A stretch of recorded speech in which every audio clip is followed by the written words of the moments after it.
made it clear that you're big on story, but not big on plot. And I'd like you to just talk about the difference between story and plot, if you would. I just found that over the years I was more drawn to the films that I constantly revisited or saw repeatedly held up longer for me over the years, not because of plot, but because of character and a very different approach to story, you know.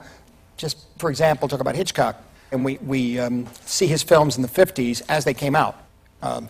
Strangers on a Train, Rear Window, all the way up to, you know, Vertigo, North by Northwest, and into Psycho.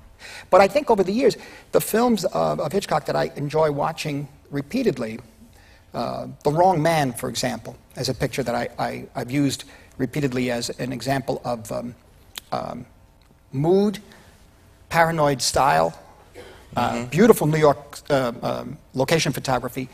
It was a picture that I screened for Michael Chapman, Paul Schrader, and everybody for Taxi Driver. And I think maybe ultimately it's one of the reasons I said Bernard Herrmann had to do the score. You know, I think so. And I talked about the paranoid camera moves, the feelings of threat. When, if you know the picture, Henry Fonda has to go to the paying his insurance in Queens. I grew up a little bit. I grew up till about 7 years old in Queens. So me too. Jamaica and that whole area. So it was kind of interesting to see it. But he's standing behind the counter, and the woman's looking over, and you see Henry Fonda from her point of view, and she thinks he's a robber because he had just robbed this place earlier, and she thinks he's come back. And the way the camera moves, her perception, excellent bit part players, because they could kill you if you don't get the right person.